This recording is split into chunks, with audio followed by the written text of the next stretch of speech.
जम्मू कश्मीर की पूर्व मुख्यमंत्री महबूबा मुफ्ती पर एफआईआर दर्ज हुई है। इस पर उन्होंने कहा कि चुनाव आदर्श आचार संहिता का उल्लंघन करने के लिए मेरे खिलाफ एफआईआर दर्ज होना मजेदार है। पीडीपी को सत्ता के सामने सच बोलने की कीमत चुकानी पड़ी है। हमारा विरोध स्थानीय प्रशासन के मिलीभगत करके मतदान से पहले पीडीपी के सैकड़ों पोलिंग एजेंटों और कार्यकर्ताओं को हिरासत में लेने के खिलाफ था। कर्नाटक सेक्स स्कैंडल के मुख्य आरोपी सांसद प्रज्वल रेवन्ना ने जर्मनी से बेंगलुरु के लिए फ्लाइट टिकट बुक कर लिया है। 30 से 31 मई की रात में फ्लाइट को लैंड होते ही एसआईटी प्रज्वल को गिरफ्तार कर लेगी। 27 मई को प्रज्वल ने वीडियो जारी कर कहा था कि 31 मई को जांच के लिए एसआईटी के सामने पेश होंगे। उन्होंने अपने ऊपर लगे सभी आरोपों को झूठा बताया था।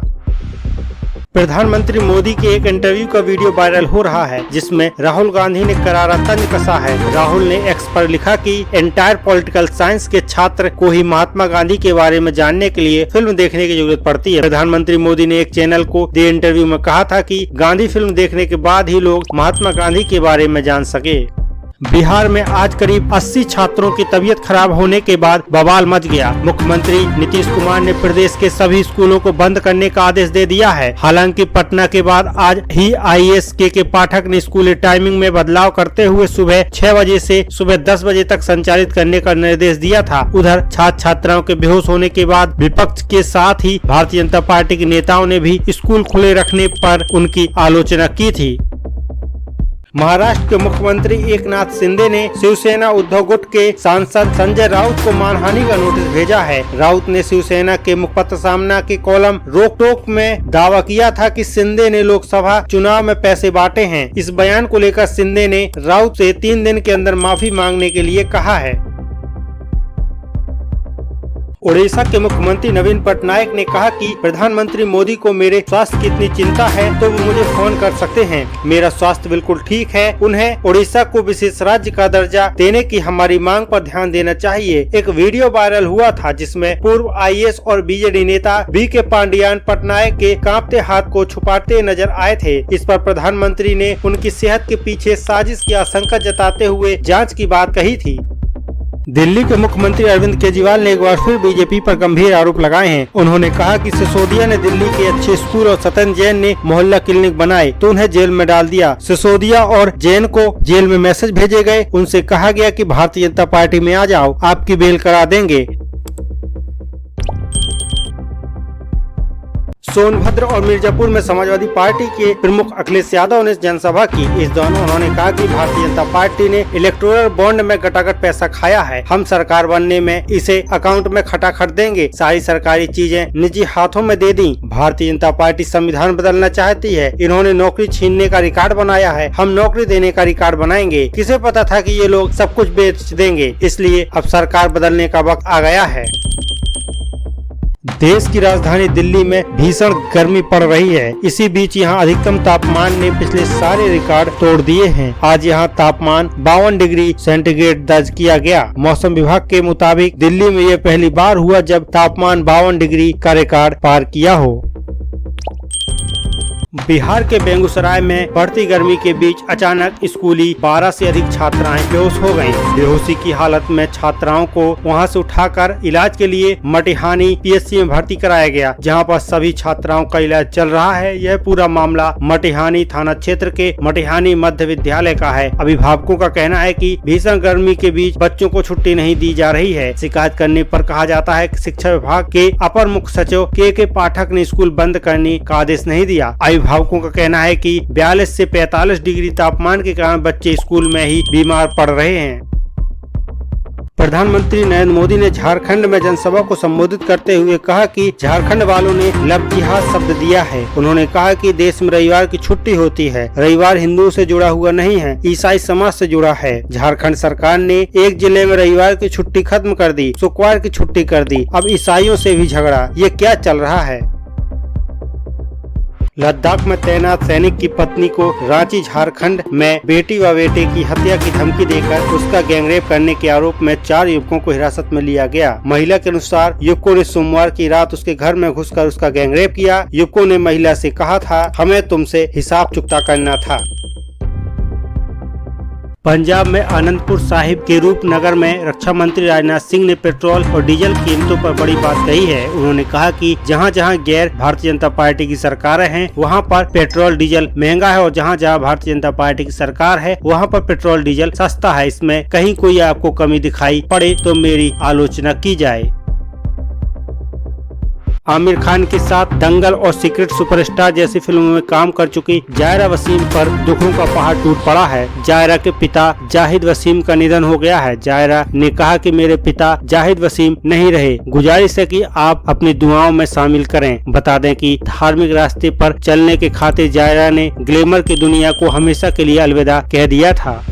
गुजरात के राजकोट स्थित गेम जोन के मालिक की भी जलकर मौत हो गई। घटनास्थल से बरामद किए गए शवों के डीएनए टेस्ट से यह खुलासा हुआ है। गेम जोन के मालिक प्रकाश हिरन का डीएनए टेस्ट अहमदाबाद में रहने वाली उसकी मां बिमला देवी से मैच हुआ। गेम जोन में प्रकाश का 60% मालिकाना हक था। शनिवार को गेम जोन में आग लगने से बच्चों समेत 30 लोगों की मौत हो गई थी। उत्तर प्रदेश परिवहन निगम इन दिनों ड्राइवरों की कमी से जूझ रहा है। इसी कमी को पूरा करने के लिए परिवहन निगम संविदा पर ड्राइवरों की तलाश कर रहा है। इच्छुक अभ्यर्थी आरएम कार्यालय जाकर आवेदन कर सकते हैं। परिवहन निगम के अधिकारियों का कहना है कि पहले संविदा चालकों की भर्ती मुख्यालय स्तर पर होनी थी, अब ये भर्ती रीजनल स्तर पर की जा रही है। चालकों के 100 पदों पर भर्ती की जाएगी। भर्ती के लिए कैंप भी लगाए जा रहे हैं। पश्चिम बंगाल के मुख्यमंत्री ममता बनर्जी ने एक बार फिर भारतीय जनता पार्टी पर निशाना साधा है। राज्य में एक जनसभा को संबोधित करते हुए उन्होंने कहा कि बंगाल में खेला होने जा रहा है। अगर हम सीपीएम को राज्य से उखाड़ कर नहीं फेंकते तो बंगाल को आजादी नहीं मिलती। इसी तरह हम भारतीय जनता पार्टी को भी उखाड़ कर फेंक देंगे। मनी लॉन्ड्रिंग मामले में मुख्यमंत्री अरविंद केजरीवाल को 2 जून को वापस जेल जाना होगा। कोर्ट की तरफ से उन्हें 21 दिन की अंतरिम जमानत दी गई थी। जेल जाने से पहले केजरीवाल ने एक बयान दिया है जिसमें उन्होंने कहा है कि मुझे फक्र है कि मैं जेल जा रहा हूं। सुभाष चंद्र बोस, भगत सिंह और महात्मा गांधी जैसे कई स्वतंत्रता सेनानी देश को आजादी दिलाने के लिए जेल गए थे। अब मैं देश को बचाने के लिए जेल जा रहा हूँ। रामपुर के खजुरिया थाने में तैनात महिला सिपाही आरजू ने थानेदार राजीव कुमार की आंखों में मिर्च पाउडर डाला, फिर लाठी डंडों से जमकर पीटा। ये पूरी घटना सीसीटीवी कैमरे में कैद हो गई। स्कूटी को लेकर आरजू की थानेदार से कहासुनी हो गई थी। इसके बाद उसने घटना को अंजाम दिया। मामला संज्ञान में आने पर एसपी राजेश द्विवेदी ने महिला सिपाही को निलंबित कर दिया है। इस पूरे मामले की जाँच सीओ बिलासपुर रवि खोखर कर रहे हैं। सिविल सेवा छोड़ राजनीति में आए बीजेडी नेता बीके पांड्या ने कहा कि 9 जून को भूमिपुत्र सत्ता संभालेंगे। वह शख्स जिसे उड़िया नहीं आती लेकिन वह उड़ीसा के लोगों के दिलों में रहता है, दोबारा सीएम बनेगा। 9 जून को सुबह 11:30 से दोपहर 1 बजे के बीच इस धरती का बेटा सीएम के रूप में सत्ता संभालेगा। उत्तर प्रदेश में इन दिनों प्रचंड गर्मी पड़ रही है। कई जिलों में तापमान 48 डिग्री के पार पहुंच गया है। हीट स्ट्रोक से यूपी में 4 जिलों में 16 लोगों की मौत हो गई है। कानपुर में 8, महोबा में 5, हमीरपुर में 2, कानपुर देहात में 1 व्यक्ति की मौत हुई है। इसके अलावा बांदा में भी गर्मी की वजह से तमाम मछलियां मर गई हैं। मौसम विभाग के अनुसार 31 मई को आंधी पानी का दौर शुरू होगा, जिससे गर्मी में राहत मिल सकती है। अखिलेश यादव के संविधान बचाने वाले बयान पर डिप्टी सीएम केशव प्रसाद मौर्य ने प्रतिक्रिया दी है। मौर्य ने कहा कि मैं अखिलेश यादव को महाझूठा कहना चाहता हूं। मैं कहना चाहता हूं कि प्रधानमंत्री मोदी संविधान के पुजारी हैं, वह लोकतंत्र के रक्षक हैं, वह संसद के सामने झुकते हैं, वह डॉक्टर भीमराव अम्बेडकर के सपनों को पूरा करने के लिए काम कर रहे हैं। मध्य प्रदेश के छिंदवाड़ा में एक ही परिवार के 8 लोगों की कुल्हाड़ी से काटकर हत्या कर दी गई। हत्या के बाद आरोपी ने फांसी लगाकर जान दे दी। रात में सभी लोग गहरी नींद में सो रहे थे। इसी दौरान आरोपी दिनेश ने पत्नी, मां, भाई, भाभी, बहन, भतीजा, 2 भतीजी को मार डाला। बताया जा रहा है कि 21 मई को ही उसकी शादी हुई थी। दिनेश की मानसिक स्थिति ठीक नहीं थी। पाकिस्तान के पूर्व मंत्री फवाद चौधरी ने कहा कि भारत में मुस्लिम कठिन परिस्थितियों का सामना कर रहे हैं। ऐसे में जरूरी है कि नरेंद्र मोदी चुनाव हार जाएं। हर पाकिस्तानी चाहता है कि वह चुनाव हार जाएं। भारतीय जनता पार्टी और आरएसएस का गठबंधन पाकिस्तान में मुस्लिमों के प्रति नफरत फैला रहा है। भारत का मतदाता मूर्ख नहीं है। चाहे वह राहुल हो, केजरीवाल हो या ममता बनर्जी हो, जो भी हो, उन्हें हराएंगे। उन्हें मेरी शुभकामनाएं हैं।